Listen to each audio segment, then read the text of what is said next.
All right. So today we have our 10 a.m. creative live discussion with Raashan Ahmad. And did I say your name correctly, Raashan? Yep.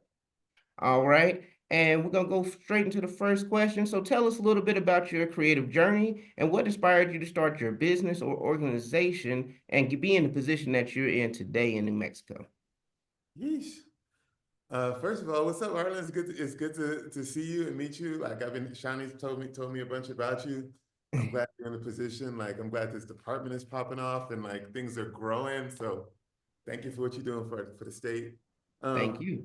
I've been a poet and an MC most of my life. I've been like a touring musician most of my life. That's been my professional world.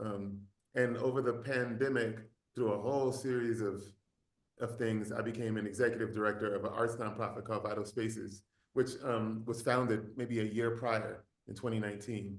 Mm, With Vital Spaces, I came in as a studio artist because what they do is they take unused spaces and then they transform them into like artist hubs. So you get like low cost studio rent. So I got in Vital Spaces like paying $100 a rent, but I had like a studio space and I was like, this is beautiful. Um, mm-hmm, and you know, just as someone, my foundation is a culture of hip hop. So usually when I would travel and do music, I'd be traveling and I do a concert, but I'd be in a refugee camp, right? Doing some like educational component. I do a concert, but I'm in a youth prison. I do a concert, but I'm in, you know, a school or something like that. Like community work is just part of the cultural heritage of community in a lot of ways, just how I was raised by my grandma and them and mm-hmm, hip hop. Like that's just what you do, right? And so in Santa Fe where I live, I was already doing back to school drives and like doing, you know, volunteering and just like doing dance parties. I'm also a DJ, bringing people together. And the guy who was running Vital Spaces was like, "Yo, this is a community arts organization. Why don't you do that here?" And you know, I this was during the time of George Floyd, and nonprofits were really hiring a bunch of black folks, and like it was a whole. And I was just like, nah, I don't think I want to do that. We need to change hierarchies and we need to change systems. We actually got to do some foundational change. I got on my little soapbox, and he was mm-hmm. like, you know, we talked, and 2 days later, he hit me back and was like, yo, you're absolutely right. How about I step down and you lead the organization? And that's how I became an executive director. Where literally I Googled what is an executive director, like what is a nonprofit. Um, so that was about 4 years ago, and that's been my my journey until now, where I've been heading Vital Spaces as an executive director, and also just jumping into a bunch of different spaces to try to understand the pipeline of access and resource for creatives. Because that's what me and my folks have been. We've always had a bunch of ideas, but didn't really know how to manifest them. So I've just been really in the journey of trying to understand how money flows, how resource flows, how access flows. So I've been on Mm-hmm. the Arts Commission. I've worked with the Creative Industries Division on the report to try to understand what the needs were in our state, and jumped on a bunch of different boards. And now I'm in one of the things I am in this world now, and I love it. It's a good time. That's what I'm talking about. I mean, one, Google for the win, because I feel like a lot Exactly. of people probably can overthink a position like that. And just being able to know that jumping in it set you for the path of where you're at now, 4 years later, and feeling confident in that position, right? So I think that's um really that's a testament, right? Because sometimes you got to jump in to swim. You may not know if you can swim or not. But once you hit that water, you'll find out. And I Yeah. think that's pretty much what I heard from what you're saying on that journey of becoming an executive director. And that's a great opportunity right there too, a major need. And I feel like I got to shout out the study that you worked on. Or assisted with showing the present needs, and that was vital spaces, right? Needing those spaces for creators to live and work, and being able to have that that space to create. Mhm. Indeed. So how has New Mexico's creative landscape influenced your work and approach to collaboration? Wow, in so many ways. First of all, it's just hard for me to see Elise. Shout out Elise. I don't know who you are, but I see Elite. you on the screen. So that's So I'm just shouting out the people in the room. That's what we Oh do. yeah, Elise is cold. Thank you, Elise, for coming in. Actually, I got to finally see her face uh this past weekend at Somos. So Oh, right on. Indeed. Yo, I mean, New Mexico, it's one of these spaces where when I moved here, I was like, wow, everybody talks like hippies, even if they're not hippies. Like the energy is palpable, right? Like you can feel it for real here. And the sky and the dirt does a whole thing, um, just energetically that yeah, feels as real as anything else. And I think that foundation is along with like just the history that's here in this region, the layers and layers of story and trauma and joy, and it's just really really embedded. And so the way that hits me is I've always tried to be in tune with other people and nature and environment, like being in right relation is really important to me.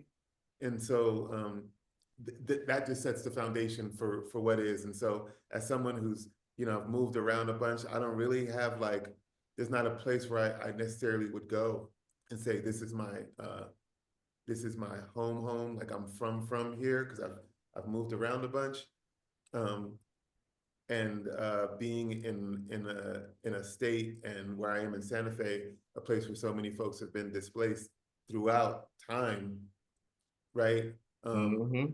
is a real you know not only challenge but privileged to be not only accepted here, but also to work here and to try to make sure that I'm in right relation and that the collaborations I'm doing are really thoughtful.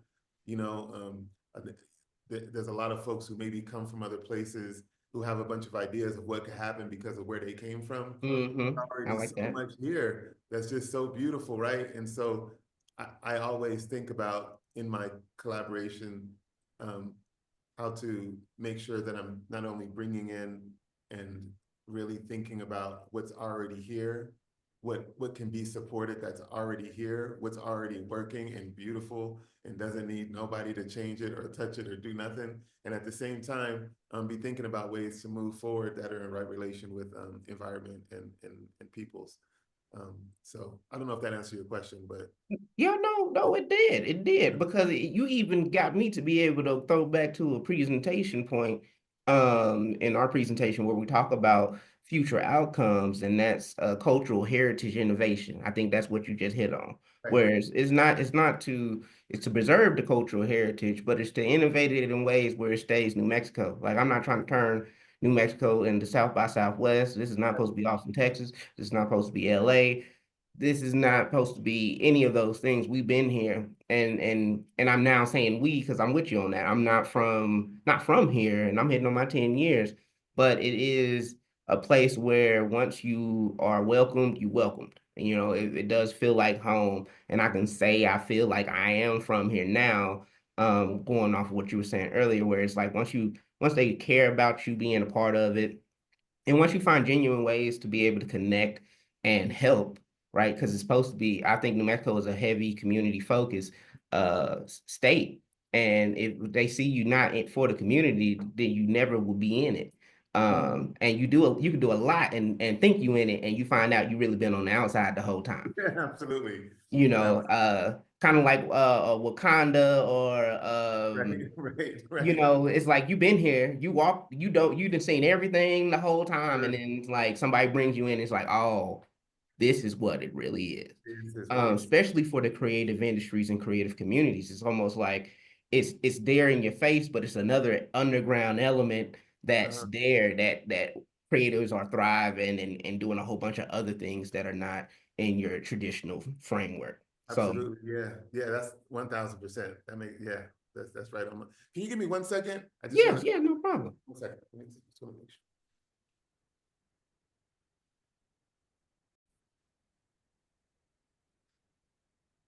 All right. So what collaboration have you been a part of that had a lasting impact on your business or community, or yourself? Yeesh. I mean, so many. I mean, I can't. I mean, I'm here in the with the creative industries division. So, like this one for sure. This project, you know, we traveled around the state and met with a whole bunch of folks to do the research for this, and like, you know, work with a bunch of folks to try to, you know, find the funding for it and help get it passed. I went to the early legislative sessions to advocate for the creative industries division, and like just watching it like sprout, like seeing like the budget that passed, you know, like what Mhm, I'm like, yes. And the impact is already just so big. We're actually one of the folks who are working on the creative hub for the city of Santa Fe. The city of Santa Fe got one of the $100,000 grants early mhm, on. One of the municipalities that got to it, and we're one of the folks who are helping to create a creative hub. One of the things we noticed when traveling throughout the state was just like, because I think because of technology, that there's no one place that people are getting their information from. And so mhm, everyone has a problem of how do we get them over there to come over here, and like how do we get the word out. You know, people don't come to our event, or we only get the same people at the farmers market. The other side of town doesn't come to the farmers market, like etc. And so you know, trying to figure out how to bridge folks who only go to, you know, their local weekly, and then folks who mhm, are only on Facebook, and then folks who are only on like Instagram, and then folks who are only on TikTok, and you know, like how to bring all those folks into a container where everybody can see each other. Um, but that's because of the creative industries division, and so that not only I think expanded personally our organization and community, but also just personally, it was such a huge learning experience for me to go throughout the state. As someone who lives in Santa Fe, spent a bunch of time in Albuquerque and Taos, but not necessarily, you know, out in mhm, Reynoso, or you know what I mean, out in Cruces, or in a lot of the more rural areas, like out in the Navajo Nation, mhm, going on out there, and seeing what folks were doing, like what cool ideas that we can say, oh snap, it actually worked over there. Or like, oh, we have that same problem. Maybe if we just come together, like we can create a network where we can be supportive, you know? So that yeah. was really eye-opening. I love that one. I mean, I thank you for highlighting that because I mean, and I think for me being the coordinator, I've been moving around, following some of the same paths that you took as well.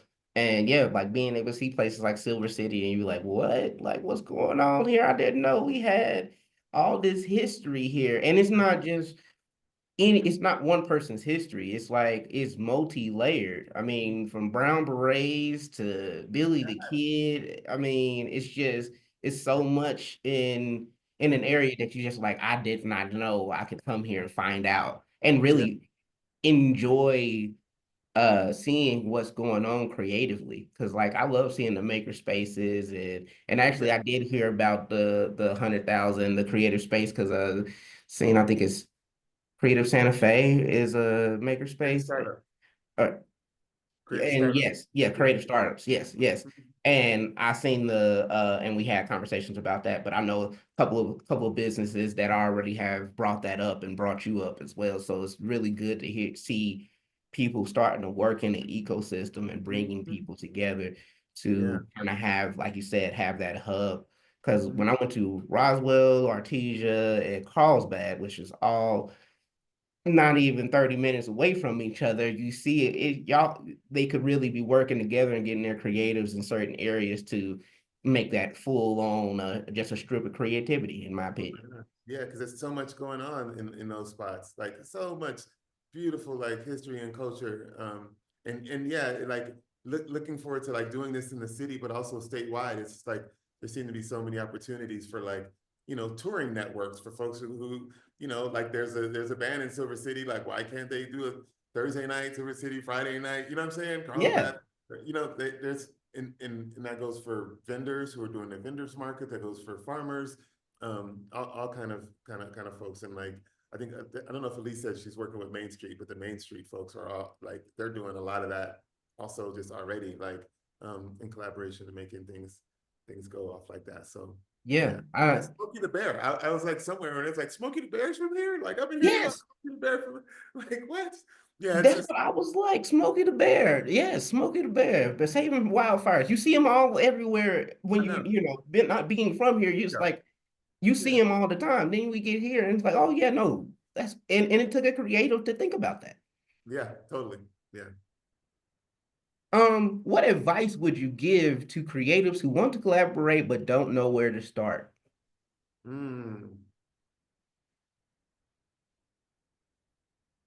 The creatives who want to collaborate but don't know where to start.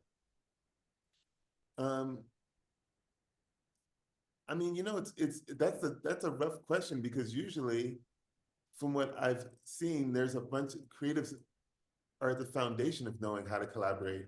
It's like the resources to like make that collaboration pop off that seem to Mm, be the boundary, but like creatives finding other folks to like paint with or draw with or play in a band with or like, it's like reaching out on not only social media to folks, going to, there's a bunch of usually every city has like, the back of the weekly that has people who are looking hmm to the city services. There's usually an arts council or an arts and culture department in most cities or Main Street that are already kind of bringing folks like that together. Vendor markets are almost in every vendor market slash farmers markets are in a lot of spaces. And showing up to those spaces usually just can see people and just start talking and doing it in a real organic way.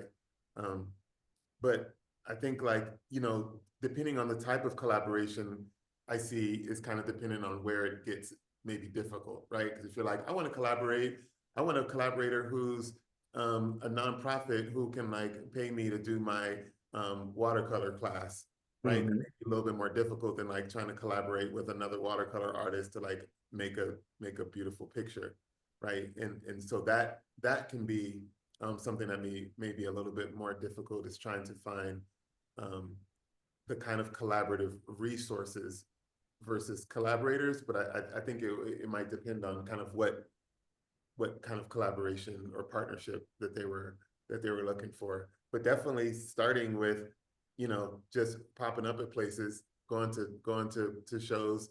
If you're a poet, you're looking for that kind of collaboration, go to poetry shows and just doing your Googles. Yeah. I think it's like you said, finding out I guess finding out more what your where your group is, what your niche is, and seeing where they're at, whether that is on social media or if they are having like a collaborative group setting where you can go and support. But like I think you said something that really is a different approach, which is true. I think it is. Creators know where the creators are. It's figuring out the funding to make it. It's a bunch of people who are always talking about putting an event together, but don't Always. have the money to do it or the space to do it, or you find the space and you find out it's unaffordable. Excuse me. So it's definitely you definitely hit a different angle that is very true. Like that, yeah, we're there, but it's just not always the most prestigious networking event compared Right. to like going to your chamber of commerces and other things like Yeah. that too. Yeah. So, Me and my homies spent hours and hours collaborating, making a bunch of stuff that we couldn't never figure out how to take it past a certain point, you know, hmm and that and walking into this world has been like, oh, that's how you can go try to get funding over there. Oh, they also have funding over there. Oh, that's also a way to like not necessarily need money, but they can give us the space that we need or the supplies that we need or the whatever that we need. Like we don't even need money. We can just go right there. But seeing those opportunities, I think, is one of the things that um, I think we're all trying to work on, right? Is how to make sure right. can easily access all the opportunities that are there. Because there's a lot of folks out there with a lot of things who are like, we want y'all over here. We Yeah. help, but it's like connecting the two seems to be the difficult part, and that's where translation, communication, like culture, like all those things, I think, are in a soup that may not be the first things people think about when Yeah. thinking about how to bring people together. They're thinking about the cultural ways that they're inviting people in, right? And why people might not go to that thing that's free and we want you to come, but people don't come. It's like, well, why is that? And if we can dig a little deeper to the why, I think we'll get to some better results. Yeah, I like that. Like value building. You gotta, assessing the value of the people in your community, not just thinking what the value you can get from something, right? Yeah. So, Mhm. yeah, being community driven is gonna get your community there. Absolutely. So, how do you think creative businesses in New Mexico can work together to grow, not just individually, but collectively? I mean, this goes back to collaboration. Like I think that there's a because of because of how just how things are and have been the last like 4 or 5 years, like since the pandemic.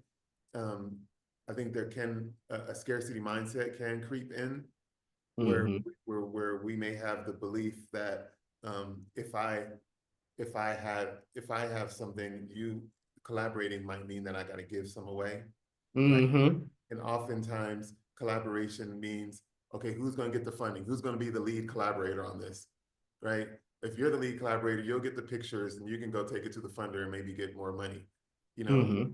And so I think that that's not really true, but I do understand that that is one of the reasons that stops a lot of the collaboration. But I think as far as like growth for organizations and industry, I think like collaboration is essential, and I think that if we can figure out how to make those uh, collaborations truly equitable, so Mm-hmm. they're not only transactional, it's not necessarily like there's a big organization that collaborates with a smaller community-based organization, and the bigger organization gives the money, and therefore they're in the position where they're quote unquote more important.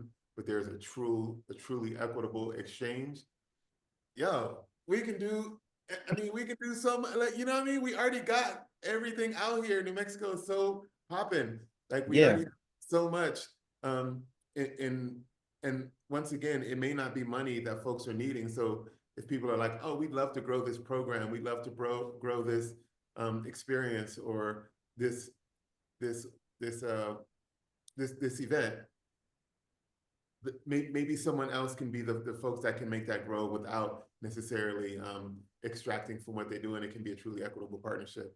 I go back to if you have a space and you have some mariachis in your space, we got a space. We'd love some mariachis in our space. Maybe we Mm-hmm. can collaborate and they can do a little mini tour and they can get paid a little bit there. We can get paid a little bit here. And that tour can make sense for the band because now there's, 2 or 3 events to play versus one that can't really pay that much, but we can like get to it. So um Yeah. yeah. Spreading the money along, I think that's and giving more opportunities for creatives by collaborating together is what I'm hearing with that. Yeah. Like, I mean, I think that goes into knowing that if you need a space and uh another person doing something similar to you needs a space, it should make sense for you to be able to go together and go in on it. But it is knowing it should be mutually beneficial, right? Not a well, parasitic sound bad, but parasitic you are living both at the same time, but doesn't mean that everything is getting the right substance, right? Because some Yeah. parasites suck the host dry. Yeah. So mutually beneficial is really the way that it goes because, like you said, equity is the point. Mhm. And value. If we both go in and I can leave with a shared value, some things I'll do for free for someone that I know is going the impact is going to be greater. But it's Yeah. other things, it's like, yeah, well, what am I gonna get from that return? I'm already putting energy and time and other expenses. Yeah. So like, where is that gonna be? And that's a hard thing as a creative and as a business owner, going into that mindset of where can you go. But I think it is it's hard to get out of, but it's something that has to happen, right? You have to have an open mind to be collaborative because Yeah.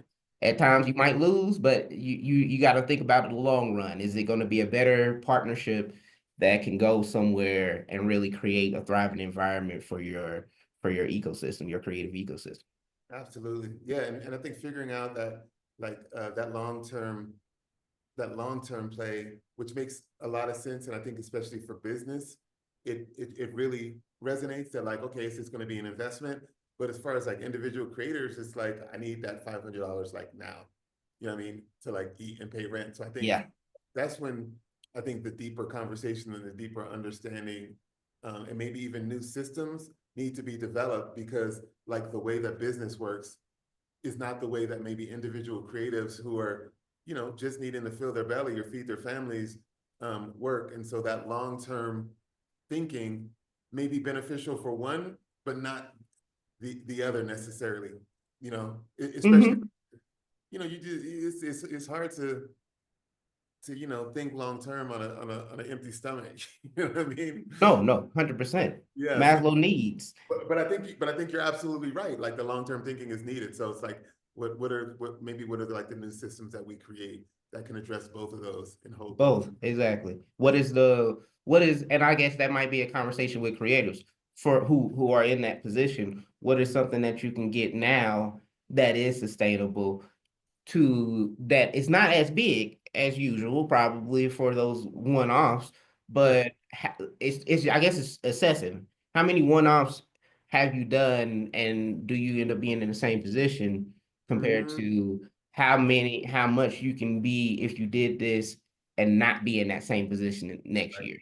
So Right. if that's the case, because I know it's different stroke for different folks, and we Right. all have I've learned, especially in this position, we all have different ways of going about our creative endeavors. And it is thinking like, I mean, if I'm hungry, I got bills due, which everybody do right now.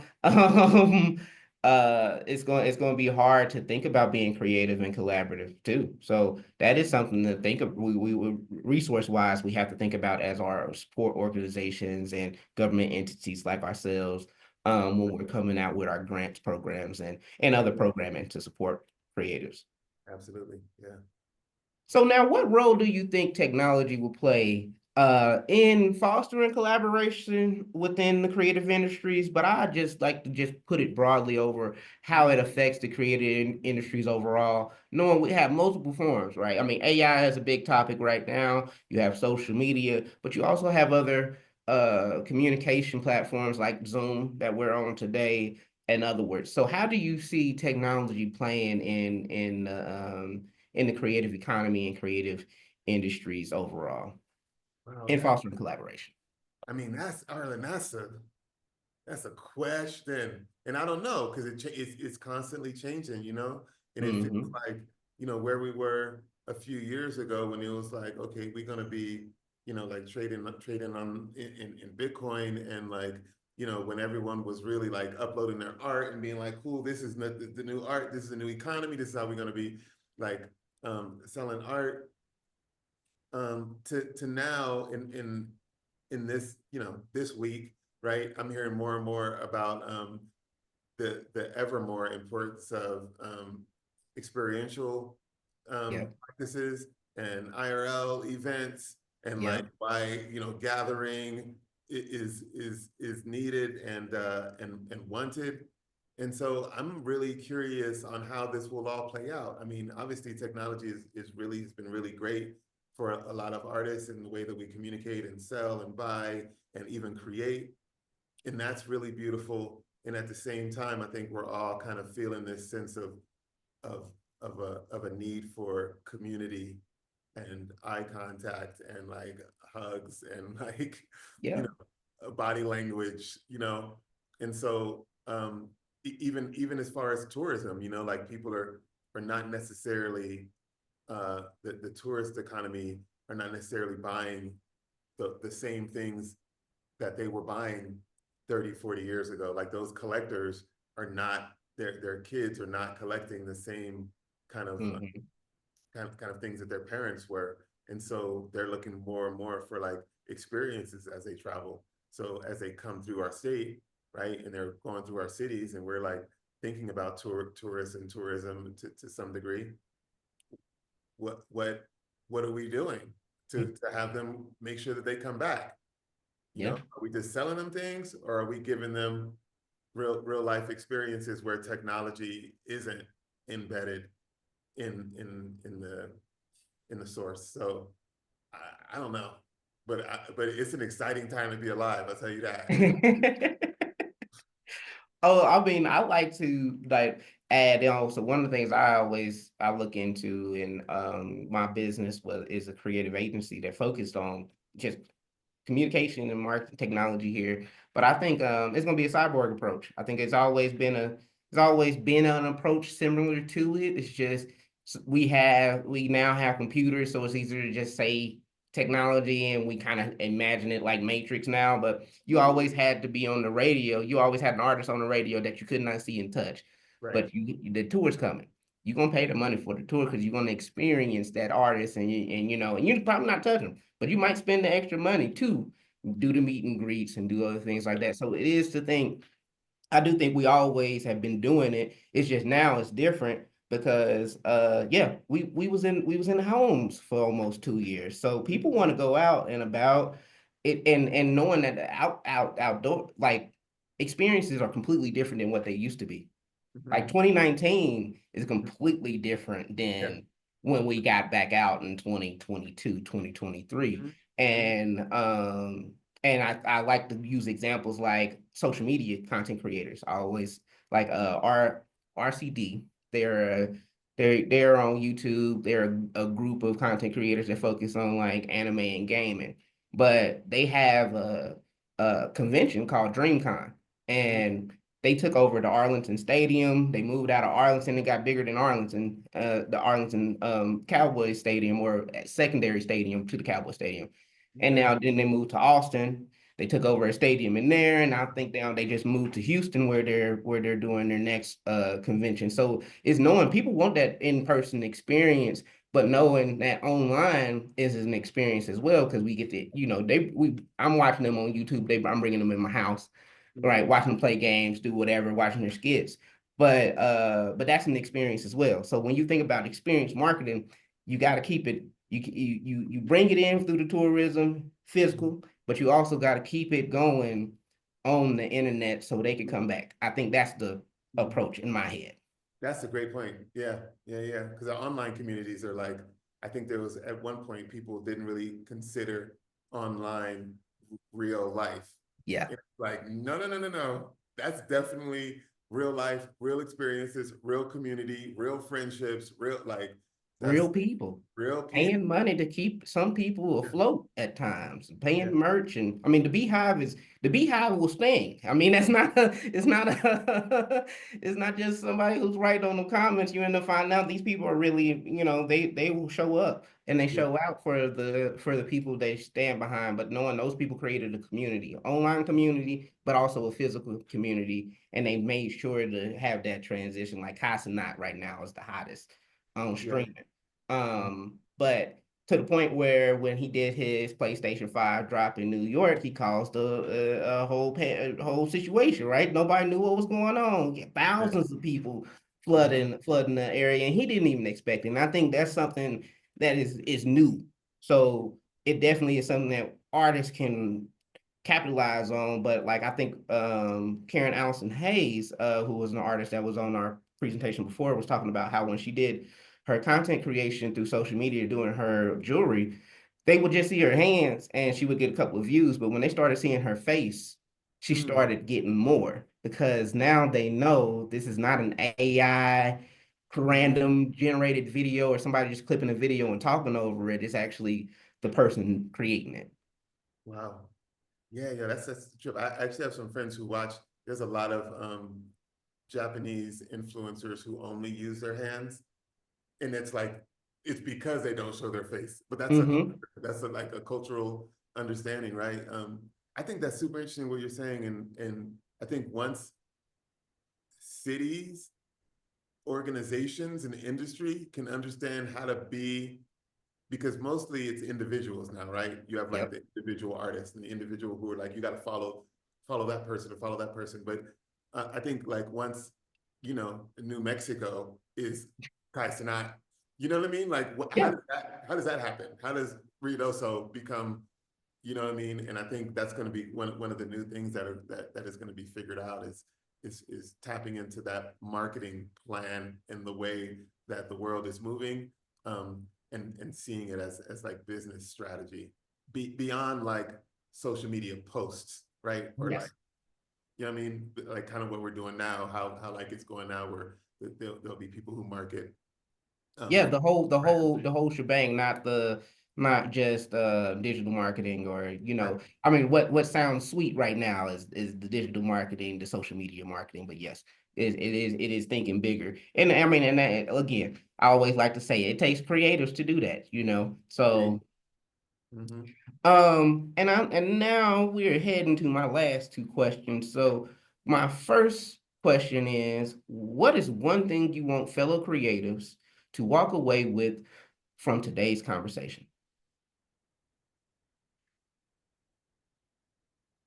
You know, it's probably and I think we've all heard this a million times. Is the know your value piece, right? And it's and I used to get so frustrated when people would say that because it's like, what does that even mean? Like, what does that really mean? You know what I mean? It's like know your value. Okay, so that means I'll charge X amount, but I don't really have the cachet to charge that amount for real right now, whatever. But one thing that I've learned most is how big the creative economy is and how much people are not only making financially, but even the social capital that's built on what we as creatives do in this world is just like ridiculous. And I think understanding that at a base level and where you are or where you might want to be in that creative ecosystem, like having some understanding outside of the creative mindset of like, okay, I'm going to do my thing, but just Hmm. stepping back and being like, okay, wait, where do I sit in my city's creative economy? What does that even mean? And trying to understand that will help your creative practice grow without a doubt. Like that is, unfortunately and unfortunately, we have access to all these tools and it's going to help our businesses grow. Learning Excel, like learning a spreadsheet for a creative will help your business grow. Just Hmm. shout out to Alice Lloyd from Creative Startups who taught me that lesson too. Um, but backing up a little bit and kind of seeing where you are as a creative outside of your creative practice, if you do that just a little bit, start stepping over into the world of trying to understand who the players are in your city, where how money flows from different sources outside of your direct customer who's like buying your thing, or like who are the players, how's this flowing and where are the opportunities and resources from. They're out there. Yeah, So they are out there more than I've ever known. There's people who have resource access, money to invest in what you're doing as a creative. You just got to find them. I like that. I mean, I kind of want to even. I feel like I got to echo on something on that one right there Please because do. that was you just said something, and I think it's to say if you're not just an artist, you have a creative mind. Mm, You're not just a marketer. Again, you have a creative mind. People will pay for that imagination and creativity. mm, Period. Not mm, just the art. Because I think what you said made me think about what I do, which is I'm now going in. I'm struggling myself and getting back into being a creative. Because it definitely was more on the business side, but it took me to understand that my mindset of doing creative arts and other things helped me to think differently than everybody else mm, was thinking in that business because I'm seeing something that they're not trying to see mhm, and making connections and stuff like that. And that's what all creatives are doing. So it's like that business part can be daunting, but you might actually have a new win and you just need to tell the people who can do it to right. get that going for you, right? Or you might need to get the skills, like you saying, and Mm, figure out how to really web your business into the point where it makes sense to you and it's not scary. And I mean, mhm, that's not just business, that's your art, that's your life, that's your budget, that's everything you're doing. But yeah. you really spoke to that. Like, yes, the money, it can come. You just need to think about where you at really in the whole atmosphere in your whole ecosystem. Right. Yeah. Do you have any upcoming projects, opportunities, or events that you would like to share that local creatives can support? And also, could you give out any way that they can contact you? Absolutely. Yeah, it's a constant over here, Alan. As you know, there's lots going on in the world right now. Yeah, we're currently renovating a theater into a community performance space. that I'm super excited about. It's a big deal. It's a big deal for us to have like a physical location. We'll be able to have poetry and spoken word and music and concerts and storytelling events, as well as making it like workforce development for two local public schools that are nearby that can learn how to stage manage and do tech and all that. So we're excited about that. We're doing this resource fair at the main branch of the Santa Fe Public Library on June 7th. Um, and working on the creative hub and trying to figure out how to connect things. And then we throw the annual Juneteenth event up here. I'll be in Albuquerque for the Juneteenth one in Albuquerque. We're always throwing dance parties. We have a monthly free art supply giveaway where we give a couple hundred folks, kids to expert folks, new and donated art supplies. They come by one of our spaces and they get it all for free. We have canvases to we have all kinds of art supplies, so it's really beautiful, and we usually use that as also a place to have a pop-up art show, so that folks who are coming by, they may not necessarily be folks who go to museums or galleries, but while they're coming to get some free art supplies, we like to engulf them in the creative practice of some community artists, and just out here trying to help make the world beautiful with the rest of the good folks in our state, in our world. Vital Spaces is an organization that I lead.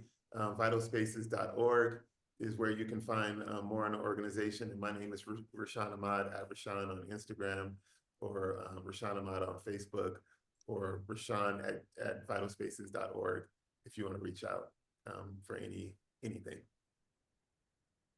And that's I'm Cody talking right about. there. It's Cody. What's the name? What? This is Cody. Cody.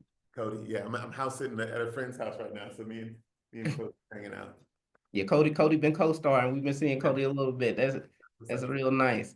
Mhm. All right, now with that, I want to open up to questions. So, Elise, do you have any questions for Rashawn today? Ooh, I don't have any questions at the moment, but I do want to say like I've been loving the conversation. I have a full page of notes, lots of good nuggets of information, and apparently some research to do. So I got some stuff to Google, and some things to put on my calendar. Um, maybe just one about the upcoming events. So the resource fair on June 7th, what time is that? That'll be from 10 to 2. 10 to 2. Okay, 10 to cool. 2. Yeah. And then with Vital Spaces, I know um sometimes like I follow you all on Instagram. Sometimes you all do like those art supply giveaways. Is that just once a month? Yes, our next one's tomorrow, actually. We have them every third Saturday. Oh, Every snap. Okay. once a month. Cool. So, and if you ever come to any of these, at least please introduce yourself. I'd love to. Yeah, absolutely. Absolutely. Yes, Elise is real cool. Cool. Oh, thank you. Yeah, and end up finding out she was actually in The uh art Arts thing. Hub. Yeah, Yeah. we both were in the cohort with Arts Hub here in Albuquerque, and it was like a like a couple of week workshops of understanding how to start your own creative businesses and start about thinking about taxes and establishing the business in the city and the state and things like that. So it was real cool. Cool. Cool, cool, cool. Yeah. Oh, one last thing. Please tell Cody I say hi. Okay. It's like a Will sweetheart. do. Yeah. Thank you. Thank you, Elise. All right, and with that, we'll go ahead and we'll end our live discussions for today. Tune in next week where we will have a 10 a.m. and a 1 p.m. and it will be at 10 a.m. we're gonna have Anna Marie Hinton, and at 1 p.m. we're gonna have Zachariah Ben with Bitty Baby Foods. So if anyone is interested in tuning in for that, we'll be seeing you next week. Thank you. Awesome.